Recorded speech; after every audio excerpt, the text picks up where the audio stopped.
Naman maabutan ako ng pulis yan dito. Hindi lang, pulis na kasi. Uy, ayoko. Hello po everyone. So today, magpapa-away effect po tayo. Paprank po natin yung tito ko dahil, kunyari scholarship po tayo. So yeah, let's go. Tita! Adjisa, tara dito.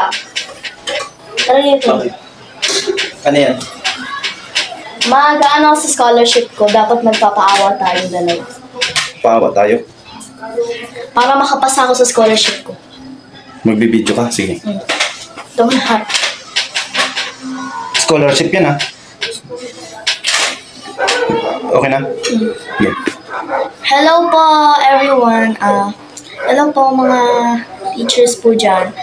Sana po makapasa po ako sa scholarship kasi po ito pong tito ko, gumigising po siya ng maaga. Dahil noon, dati po siyang magnanakaw. Anong magnanakaw?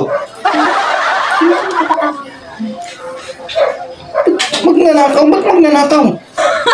Para makapasa ako. Nakapaawa na kunyari pa nung mahirap tayo. Maawa sila kasi magnanakaw ako? Iba na lang. Huwag yung magnanakaw. Grabe naman ang magnanakaw na yan. Baka makulong ako niyan. Hindi na ano. Vlogin mo lang ito para sa mga scholarship. Ayoko nang magnanakaw. Ano ba yung magnanakaw? May mahuli tayo ng pulis niyan. Ayoko na magnanakaw. O sige, bahin natin.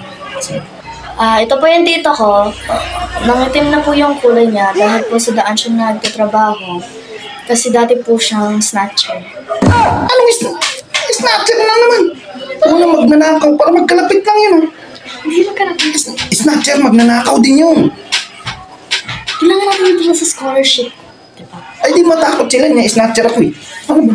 Hindi na yung tatakotin. Papanoorin lang yun ng school na principal. Tapos snatcher ako. Pwede na. Hindi. Iba yung... Sige. Snatcher. Iba. Ayusin mo ha. Okay. Go. Ito po yung tito ko. Yung mata niya po, tapos parang ganito na po yung pisngin niya is... Kasi dati po siyang adik. Ha? Adik? Ba't? Scholarship ba talaga yan? Para makapasa ako, para maawa sila, ganun. Una, magnanakaw. Tapos snatcher. Ngayon, addict naman. Pwede na yun. Para maawa sila. Baka naman maabutan ako ng pulis yan dito. Hindi yan. Basta. Uy, ayoko. Bakit? Ayoko na. Ayoko na yan. Pwede. Ay, bahala ka. Maghanap ka ng iba. Bumalik ka dito. Ayoko na. Bumalik ka dito. Bye, guys.